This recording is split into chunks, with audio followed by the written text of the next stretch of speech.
Então, dando continuidade, falando sobre transtorno do espectro autista, a gente vai falar de tratamentos baseados em evidência científica. Antes de começar a falar exatamente de transtorno do espectro autista, uma coisa que é muito importante é a gente começar falando exatamente o que são evidências científicas.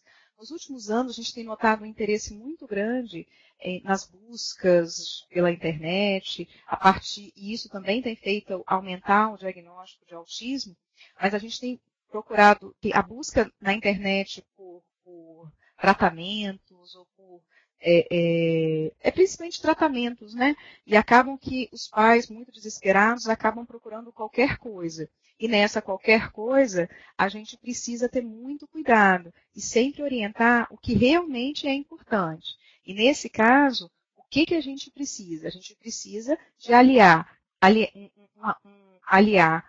evidência científica a um conhecimento clínico. É claro que a gente não vai usar única e exclusivamente o que tem evidência científica. A gente vai buscar, lógico, as melhores evidências e em associação com o nosso conhecimento de clínica, com a troca de conhecimento com experts, com colegas, inclusive. A discussão de caso clínico é muito importante, né? Então, vamos começar exatamente por que a gente usa e o que é esse negócio de evidência científica. Então, o que seria a evidência exatamente? Quando a gente busca o termo evidência no dicionário, a gente vê que seriam características ou atributos de evidente, clareza, uma certeza óbvia e manifesta, aquilo que é certo. Aquilo que esclarece totalmente, não deixando qualquer margem para dúvida, prova ou comprovação. É uma pista, indício, vestígio que deixa depreender ou inferir determinada ocorrência, situação, encadeamento, entre outros. Então, a gente já começa a entender por que a gente tem que usar o que há de mais certo, o que há de mais preciso, o que não deixa dúvidas, quando a gente fala de qualquer tipo de tratamento, de qualquer condição. Ainda mais quando a gente fala de autismo, que realmente os pais se desesperam no primeiro momento e buscam o que há de melhor para aquele filho, né? Então, quando a gente fala especificamente de evidência científica, o que a gente está falando? Então, uma evidência científica vai ser o conjunto de elementos utilizados para suportar a confirmação ou a negação de uma determinada teoria ou hipótese científica. Então, eu começo com uma pergunta, e essa pergunta, a partir dessa pergunta, eu vou ter que ter uma resposta. Ou essa pergunta vai ser confirmada, ou essa pergunta vai ser negada. E como que isso acontece, né? Por que a gente usa, então, de evidência científica? Por quê? Porque as evidências elas vão utilizar os níveis mais rigorosos, as evidências mais rigorosas, com estudos randomizados e controlados, vai identificar o que vai ser mais seguro e mais efetivo para aquela população em específico, vai identificar se o procedimento é danoso, que ele deve ser ou não abolido, identifica o que não sabemos e as prioridades de pesquisa, e os direitos dos pacientes eles acabam sendo prioritários, ao acesso à escolha informada e à segurança. Então, por isso que a gente procura sempre usar o que há mais evidência científica.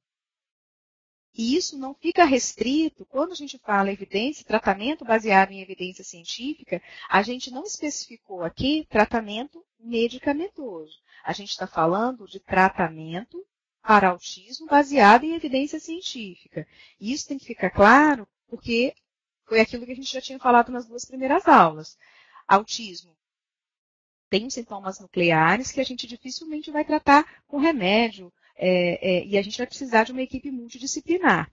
E essa equipe multidisciplinar, ela precisa estar também respaldada por evidência científica. As técnicas e os procedimentos utilizados, eles precisam estar respaldados em evidência científica, porque senão a gente cai exatamente naquela situação que a gente não quer, que são as promessas de tratamento milagrosos, né, as dietas e outras situações que muitas vezes não têm respaldo científico.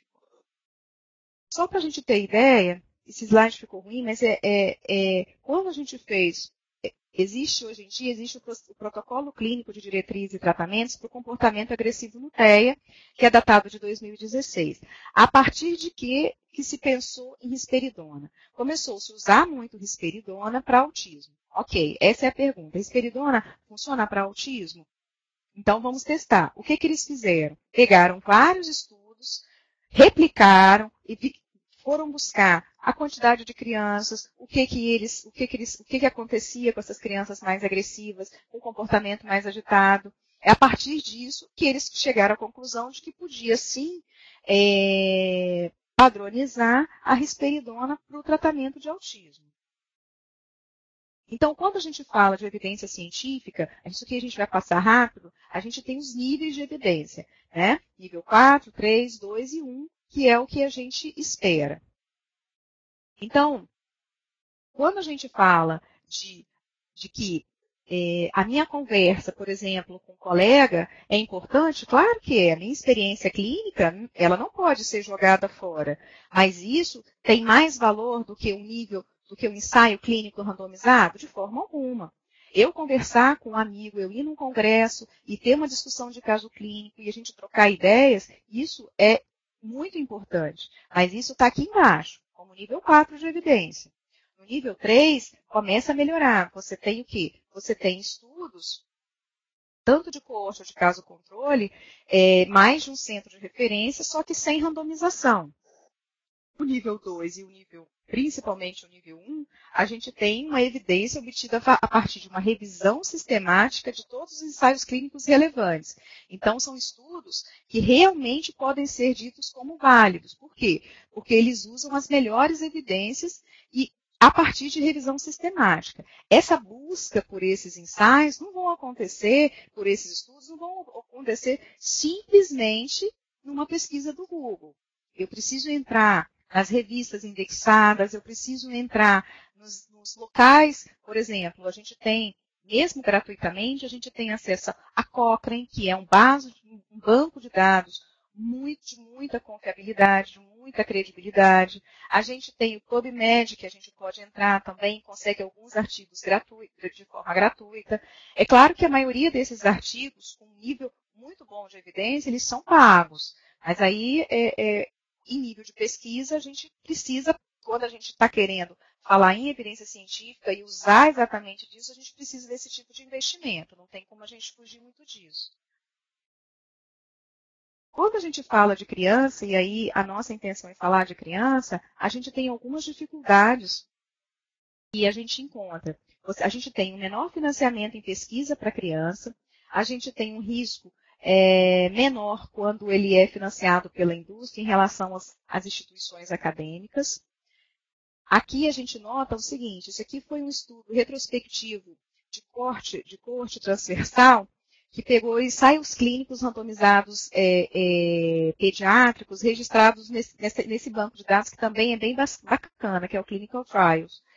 E aí ele foi de 2006 a 2010. Isso aqui, resumindo, que depois a gente vai colocar em PDF para ficar melhor para vocês visualizarem, de uma quantidade muito grande, é só para confirmar aquilo que a gente já havia dito no slide anterior. A gente tem uma quantidade muito grande de estudo e, no final das contas, a gente tem uma descontinuidade também muito grande. E o número de publicação acaba sendo muito, muito pequeno. Medicamento, então, vai tratar autismo? E a resposta, não. Medicamento não trata autismo. Então, o que a gente busca tratar no autismo? Comorbidades e sintomas-alvo.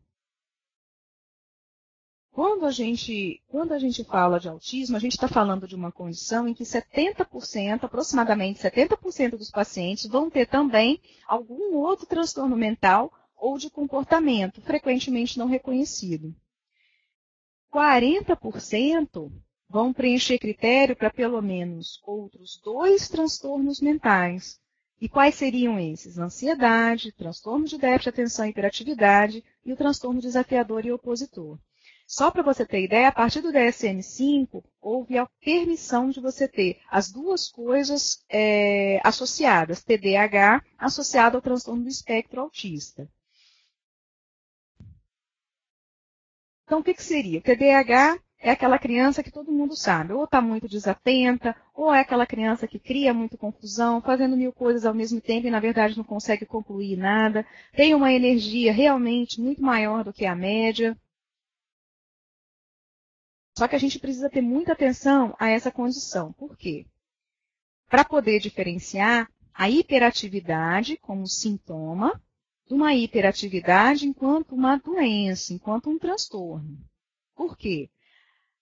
A hiperatividade enquanto doença, um transtorno de déficit de atenção e hiperatividade, o tratamento ele vai ser feito com psicoestimulante, principalmente. Quando a gente tem uma criança com TEA, uma criança com transtorno do espectro autista associada a um transtorno de déficit de atenção e hiperatividade, a gente pode lançar mão de um antipsicótico, que geralmente a gente vai usar muitos antipsicóticos para controle principalmente dos sintomas de agitação, de agressividade, né? A gente pode lançar mão da clonidina também e dos psicoestimulantes.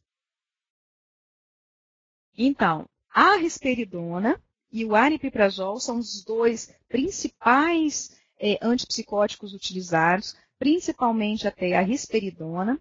Por quê? Porque a risperidona, a partir de 2016, ela foi padronizada pelo protocolo clínico de diretrizes terapêuticas do comportamento agressivo no transtorno do espectro autista. Isso pelo Ministério da Saúde. E o uso da risperidona ele já é aprovado há bastante tempo para uso em autismo. Então, são as melhores evidências, é exatamente da risperidona. Agora, uma limitação dessa portaria é justamente o início de uso. Por quê? Porque por essa portaria, pelo protocolo do Ministério, a gente só teria autorização para prescrição a partir de 5 anos de idade. E aí a gente está falando de crianças que têm esse comportamento iniciado, às vezes, com 2, 3 anos, já tem um comportamento muito hipercinético, muito agressivo, e realmente não dá para esperar até 5 anos de idade.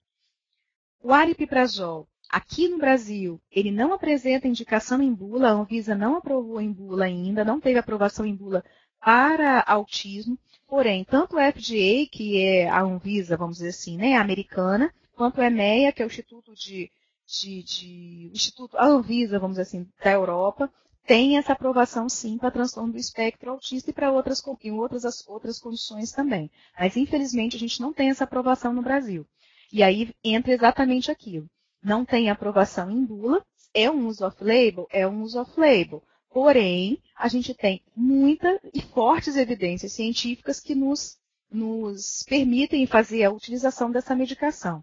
Quando a gente vai ver o protocolo clínico de diretrizes terapêuticas do Ministério, ele fala do aripiprazol e fala dos estudos também com os outros antipsicóticos, tanto a quetiapina quanto a olanzapina, principalmente, que são os que têm mais estudos. Nenhum dos dois eles têm uma forte evidência, porém, a gente vem usando, em alguns casos, com sucesso.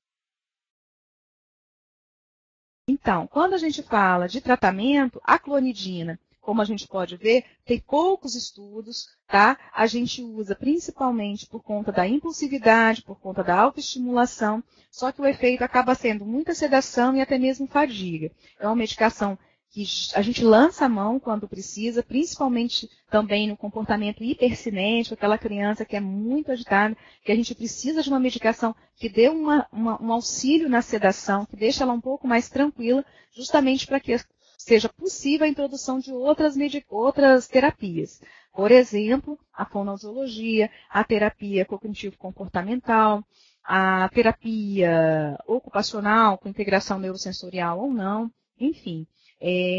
O tratamento, a medicação, ela vai visar exatamente a possibilitar a inserção dessa criança, seja no ambiente escolar, seja no ambiente social, e principalmente possibilitar que as outras intervenções sejam possíveis. A gente tem alguns estudos com a naltrexona, são poucos estudos também, com N pequeno. Geralmente a gente tem uma melhora da hiperatividade, mas não houve melhora da comunicação, isso aí é lógico. A naltrexona, que é o Hevia, é uma medicação que a gente usa principalmente para pacientes em dependência química, principalmente dependência de álcool. e a gente lança a mão realmente quando o comportamento autolesivo, autoagressivo está muito pronunciado e a gente não conseguiu benefícios com outras medicações. O valproato é o ácido valproico, que é o que tem padronizado nos municípios. A gente consegue, muitas vezes, melhorar a irritabilidade, a agressividade, também tem um N pequeno, mas há a questão do aumento do apetite, o ganho de peso por conta disso, algumas alergias que acontecem na pele, e até mesmo o efeito paradoxal de agressividade, a gente fica um pouco receoso de usar. Durante um tempo, foi preconizado o uso da N-acetilcisteína, que é conhecido no mercado pelo Fluinicil. A gente tem relatos de melhora na irritabilidade, melhoras na agitação.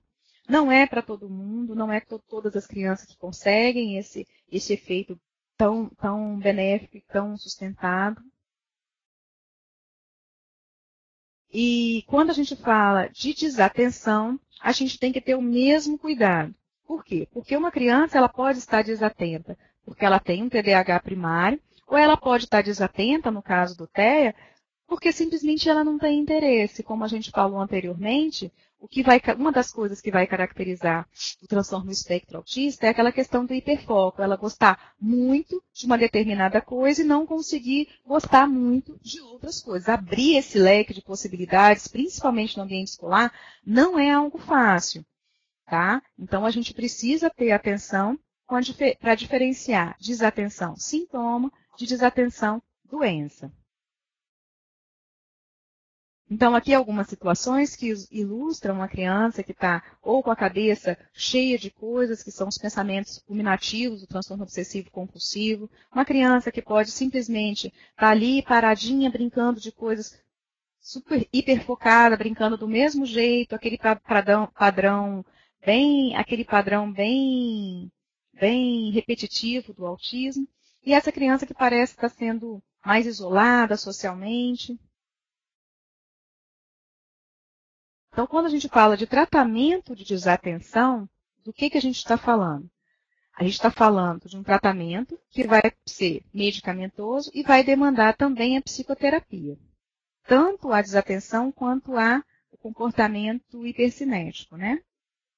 Então, por que a gente trata? Quais os benefícios que a gente vai ter quando a gente lança a mão de um psicoestimulante? A gente vai reduzir a inquietação, a impulsividade, a distração, a desatenção, o esquecimento, essa desorganização cognitiva, que é justamente uma dificuldade grande que as crianças têm, justamente de organizar o pensamento para conseguir, por exemplo, dar uma resposta lógica, mais uma compreensão, às vezes, de um texto. Se ela não está sob o uso da medicação, ela se perde com muito mais facilidade e também a agitação.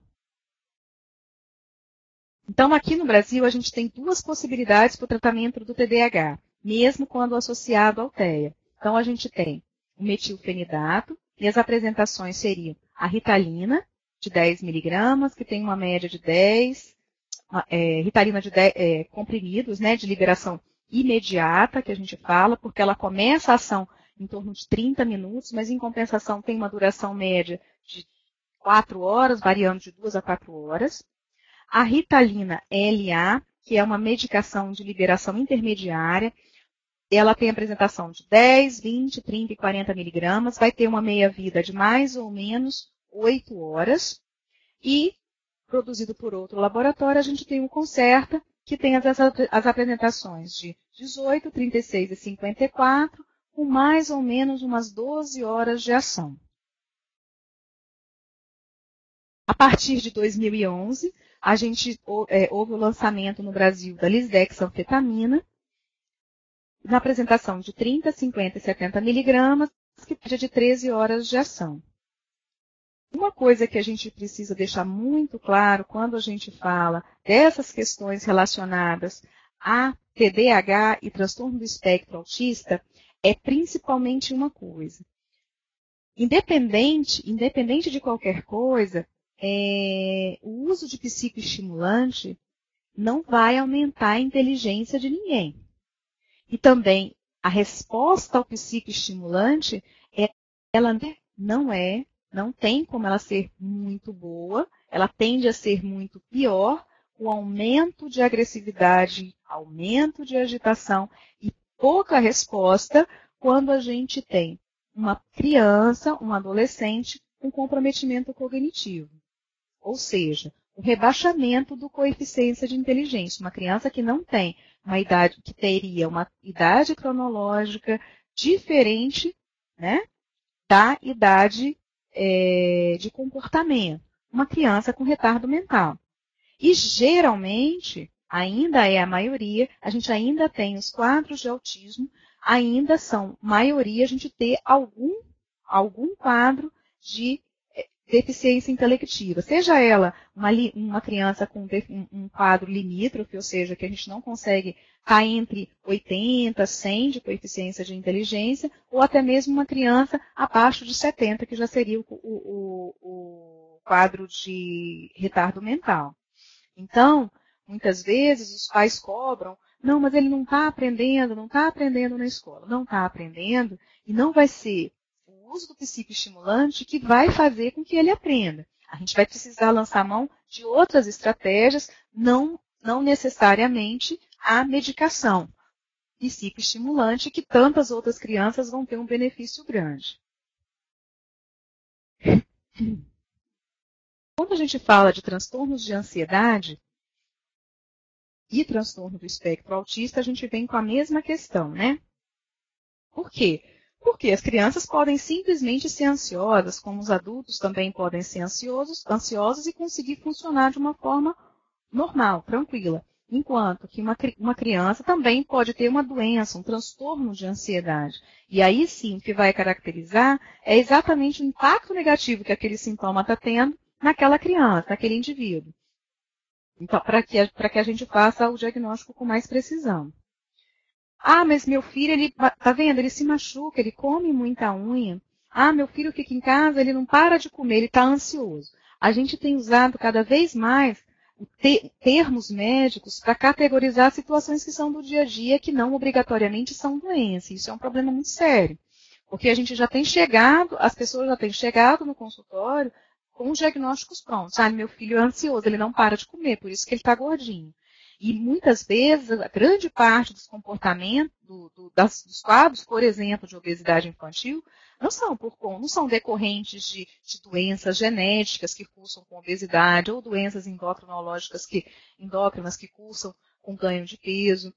Né? O que a gente observa são comportamentos compulsivos. Crianças comem simplesmente porque estão ociosas e não obrigatoriamente ansiosas. São duas condições diferentes. Ficam em frente à televisão, simplesmente comendo. E geralmente são enlatados, são empacotados, não são coisas de bom valor calórico e nem muito menos coisas que sejam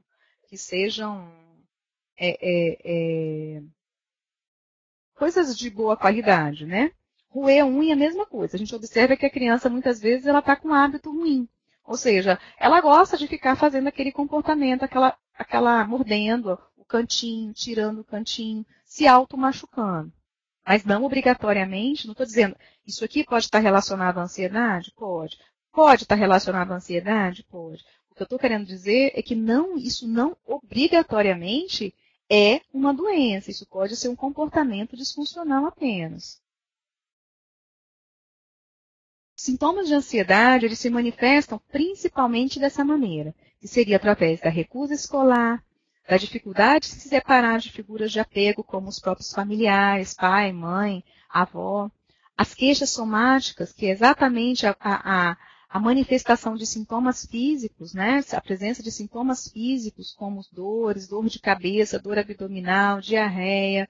Isso tudo acaba atrapalhando febre, muitas vezes febre. Quando você faz todos os exames, você não identifica absolutamente nada. Dificuldades para dormir. Geralmente as crianças conseguiam dormir e de repente elas param de conseguir dormir, sozinha no caso, né? Elas iam sempre dormiram no próprio quarto, depois de 2 aninhos dormiam no próprio quarto e com 6 anos, por exemplo, voltam a dormir no quarto com os pais. Começam a ter episódios de terror noturno.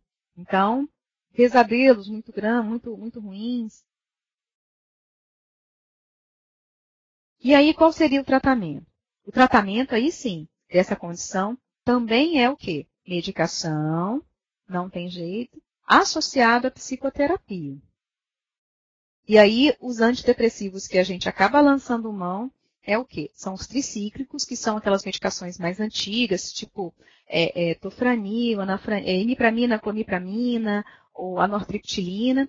Os inibidores de recaptação de serotonina, aprovados para a infância, a gente tem a fluoxetina, a gente tem o citalopram, a fluvoxamina. Então, a gente tem uma gama grande de possibilidades para usar. Não é tão grande assim quanto em adulto, mas é interessante e a gente consegue lançar mão dessas medicações quando necessário. Ah, mas a gente não vai usar um Rivotril, um clonazepam, um Alcadil, um cloxazolam nessas crianças? Não. Geralmente, a gente não lança a mão de benzodiazepínico para tratamento de criança, a não ser nem em adolescente, a não ser que seja uma situação bem pontual, que realmente seja imprescindível. Porque são medicações que a longo prazo, o efeito colateral, a relação custo-benefício não é bacana. A gente pode deixar uma criança dessa idade dependente dessas medicações com pouco tempo de uso. Então, realmente não vale a pena arriscar. Né? Uma outra situação que está envolvida é o transtorno opositor e desafiador, que para mim é uma das condições mais difíceis de você fazer o diagnóstico, principalmente quando a criança é muito pequena. Por quê? O que seria o transtorno opositor e desafiador? Como é que você faz diagnósticos diferentes com TEA? Então, seriam, de acordo com o DSM-5, né, padrões persistentes de comportamento negativista, hostil, desafiador, desobediente, observado nas interações sociais da criança com adultos e professores que funcionam como figuras de autoridade e também com as crianças da mesma idade. Por que eu estou falando dessa minha dificuldade, que é compartilhada com muitos outros profissionais? Porque as crianças com transtorno do espectro autista, elas vão ser exatamente assim, né? Num primeiro momento. A maioria, lógico, né, gente? Ninguém é igual a ninguém, mas a maioria vai ser exatamente assim. São crianças que não vão ter muita socialização, vão ter dificuldade de socialização com pares, vão ter dificuldade de socialização, só que qual vai ser a grande diferença? A grande inflexibilidade. As crianças com TEA, elas são extremamente inflexíveis, elas têm uma dificuldade muito grande de entender o porquê de eu ter que seguir aquela ordem daquela forma. Por quê? Porque essas crianças, elas criam as próprias ordens, as próprias regras, as próprias formas de darem continuidade, fazer aquela rotina, elas estabelecem rotinas na cabeça e elas seguem aquelas rotinas. Não obrigatoriamente uma rotina estabelecida pelo outro. Ela não consegue entender por que ela tem que obedecer aquele comando daquela forma. O tratamento do transtorno opositor também vai ser o medicamentoso, agora principalmente quando aliado à psicoterapia, ou obrigatoriamente quando aliado à psicoterapia.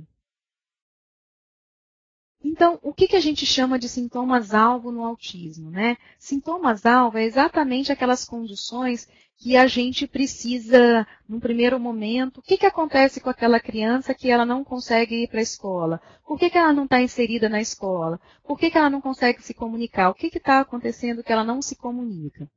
Ou o que está acontecendo que ela não consegue ficar na natação, ela não consegue fazer alguma outra atividade? O que a gente mais observa são as situações de irritabilidade, principalmente as situações de explosão. Elas explodem e ninguém entende exatamente o porquê daquela situação explosiva. Uma das principais situações são exatamente a deficiência na comunicação. E aqui a gente está usando o termo deficiência na comunicação. Não obrigatoriamente a criança precisa falar para se comunicar. Concordo? Ela pode se expressar, ela pode usar de gesto, ela pode usar de várias formas para se comunicar, para expressar o que deseja.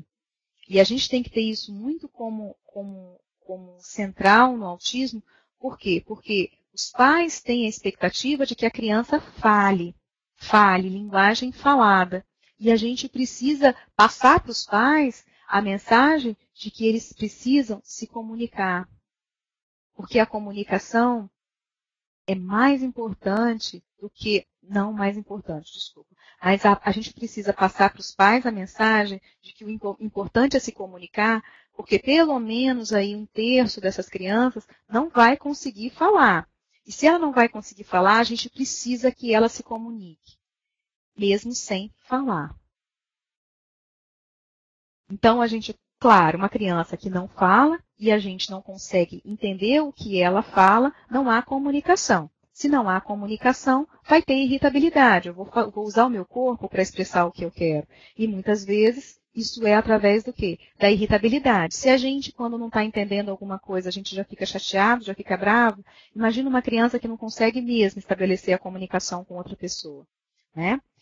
Uma criança com autismo, como outra qualquer criança, ela pode ter problemas coexistentes, problemas físicos. Ela pode estar com furúnculo, ela pode estar com uma dor de garganta, com uma febre, ela pode estar com dor abdominal. Mas sabe qual a grande diferença dela para as outras? Ela não vai falar. Ela vai usar exatamente o corpo para expressar. E muitas vezes vai ser com episódio de explosão. Lembra que a gente falou que o limiar, a dor, geralmente são crianças que têm um limiar à dor muito alto. Elas têm uma hipossensibilidade à dor. Então, elas dificilmente vão expressar essas dores, né? Igual uma criança com desenvolvimento típico. O ambiente físico pode ser alguma coisa, pode irritar demais essas crianças, né?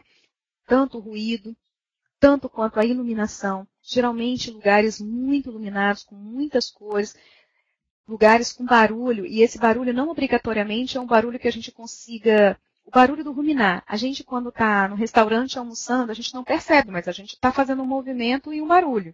Aquele barulho, muitas vezes, incomoda absurdamente uma criança com autismo. Ah, mas ela faz tanto barulho, ela só brinca de bater os objetos dela, ela pega e bate, bate, bate. Ela não se incomoda com barulho. Não, aquele barulho não incomoda. E aí que está a grande sacada, porque são barulhos que não obrigatoriamente a gente vai conseguir saber quais são. A gente vai precisar exatamente entender que barulho é esse que causa essa característica de irritabilidade. As alterações de rotinas ou contextos, né? Como a gente falou, são crianças que criam rituais, elas criam situações rotineiras. Muitas vezes, coisas sutis, elas sentam no mesmo lugar na escola, ou elas sentam no mesmo lugar para almoçar em casa, mas elas não aceitam que outra pessoa sente naquele lugar. E às vezes elas chegam na escola, outra criança está ocupando aquele lugar, é um desastre, né? A entrada da puberdade, com as alterações hormonais, também pode ser uma situação de aumento da irritabilidade. A presença dos outros transtornos, tem outro transtorno coexistente, e esse outro transtorno não está sendo medicado, não está sendo tratado, não está sendo visto. Então, essas condições, elas vão demandar algum tipo de abordagem. E aí, que abordagem seria a principal abordagem para essa questão da irritabilidade? Olha quanta coisa que a gente vai precisar. Medicamento a gente vai precisar? Vai. Por quê? Porque muitas vezes a gente consegue realmente reduzir a irritabilidade, a agitação, para favorecer a abordagem da psicoterapia. E aqui, quando a gente fala em psicoterapia, a gente precisa ter muito claro o que traz de evidência científica. O que as evidências têm trazido com relação à psicoterapia e autismo.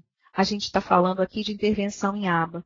E a gente está falando exatamente de terapia cognitivo-comportamental com intervenção em aba.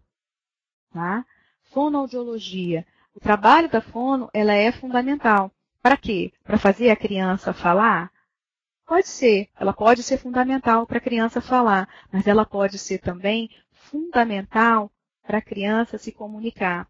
Porque, como eu falei, não obrigatoriamente a criança precisa falar, mas ela precisa se comunicar, ela precisa estar presente no mundo, ela precisa se colocar no mundo de alguma maneira, através da comunicação. Ela não precisa usar o próprio corpo o tempo inteiro de forma autoagressiva para dizer que está insatisfeita, com aquela situação.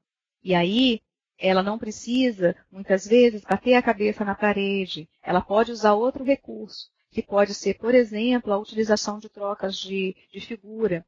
Então, a gente precisa que a fonoaudióloga ela seja preparada também para trabalhar com autismo, tá?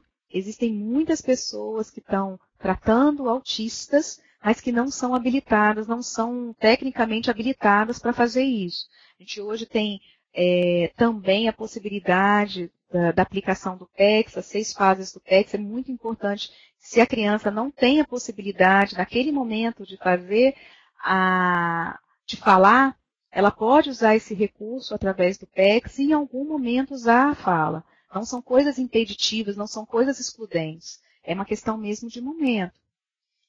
A terapia ocupacional vem ganhando cada vez mais espaço, tanto para as AVDs, que são atividades de vida diária, como também aquele trabalho que eu falei de integração neurosensorial. A criança que tem uma dificuldade muito grande do contato, a criança que tem uma hipersensibilidade auditiva muito grande, ela não vai tolerar, por exemplo, ficar no ambiente escolar com aquelas crianças que estão fazendo aquele monte de ruído ou simplesmente estão batendo bola na hora do recreio. Para ela é insuportável. Então, precisa desse trabalho de integração neurosensorial.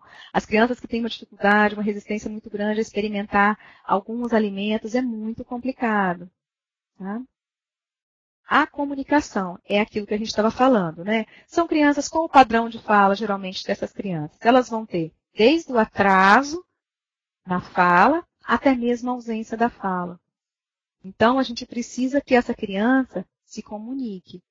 Pura e simplesmente pela fala, pela linguagem verbal? Não, a gente vai ter que encontrar outra forma também. Então, são crianças que geralmente falam para a pessoa e não com a pessoa. Lembra que eu falei que a pessoa fala, a criança, muitas vezes ela tem um hiperfoco dinossauro. E aí ela vai falar. Se alguém interrompe, o que acontece? Ela volta a falar de dinossauro. Ou ela simplesmente abandona a pessoa e sai para falar e simplesmente interrompe a conversa. Ou seja, ela não consegue estabelecer um diálogo, né? São verdadeiros monólogos. Então, podem começar a falar na terceira pessoa, usam sempre da inversão pronominal, muitas vezes usam da ecolalia tardia, ou seja, a criança fala e mantém a fala por longos períodos usando de falas de desenho, alterna o tom da fala, não alterna, desculpa, a prosódia, né, que é um tom afetivo que a gente coloca na fala. Essa questão da comunicação, o que a gente faz? Vai melhorar com remédio? Não, não é possível melhorar com remédio. Ah, mas depois que usou risperidona, meu filho começou a falar. Sim, seu filho começou a falar depois da risperidona, porque foi possível que ele ficasse mais calmo, e a partir daí, inclusive, ele conseguiu escutar melhor o que você está falando, no sentido de você mais calmo, quando a gente está apavorado, nervoso, correndo, a gente não consegue entender muitas vezes os comandos. A criança com autismo da mesma forma. Se ela está naquele comportamento agitado, naquele comportamento hipercinético, ela não consegue se atentar a alguns pequenos detalhes. Então, a fonoaudióloga consegue intervir e consegue ajudar nesse padrão de fala e também a psicoterapia, principalmente para fazer o contato, ajudar no contato olho a olho, porque é importante a gente trocar o olhar, é importante a gente saber o que o outro está esperando daquela comunicação.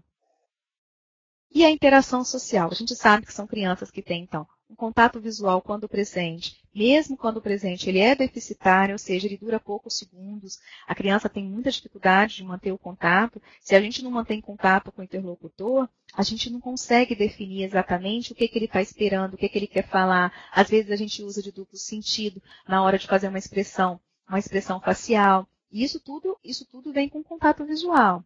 O compartilhamento de prazer, né? Compartilhar prazer é exatamente o quê? Você está brincando de alguma coisa, você troca, você quer brincar, você quer que aquela pessoa faça alguma coisa para que vocês compartilhem aquela coisa de interesse.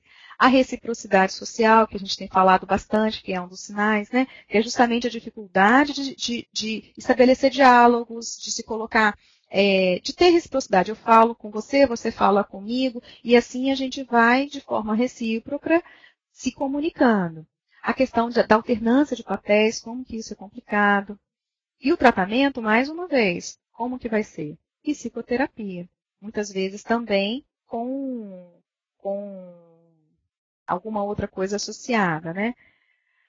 O comportamento, as rotinas, as estereotipias, as brincadeiras, muitas vezes sem sentido, o interesse por raridade, não é possível a gente conseguir nenhum tipo de tratamento medicamentoso para isso. As estereotipias melhoram com o inibidor de recaptação de serotonina. Sim, pode melhorar. A gente pode tentar, mas isso não é regra. Geralmente, não temos medicações específicas para estereotipias, para diminuir o flapping, aqueles comportamentos de agitação quando a criança está numa situação, numa expectativa muito grande por alguma coisa.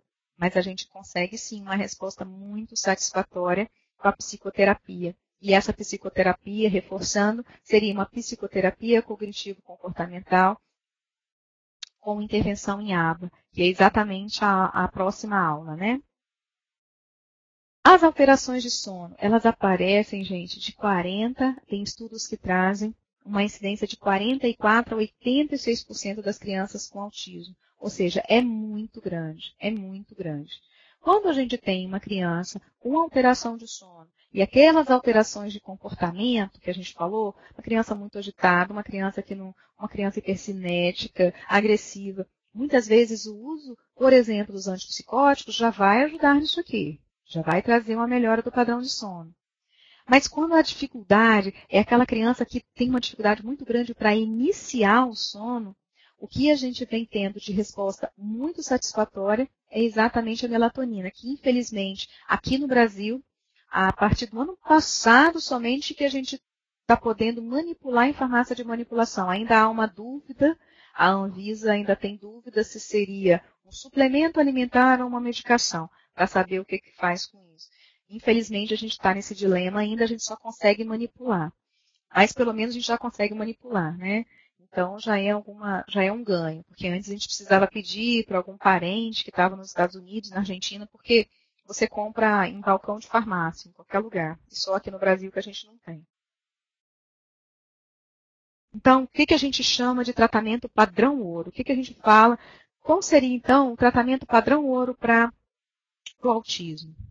É exatamente esse, é a criança no nosso centro, a criança como alvo principal, uma família orientada. E quando a gente fala de família orientada, é uma família que sabe do diagnóstico, que está consciente, cada família vai ter sua hora, cada família vai ter seu momento. Por que eu falo isso? Porque você vai ter que, muitas vezes, reinventar essa criança que foi tão desejada, planejada, mas que veio com uma dificuldade. E essa dificuldade precisa ser tratada, precisa ser encarada de frente, e cada um vai ter seu tempo. Essa família orientada também é uma família que vai estar com uma equipe multidisciplinar, que vai estar dando suporte para que ela faça as intervenções também em casa, que é o que a gente chama de pais aplicadores, muitas vezes, né?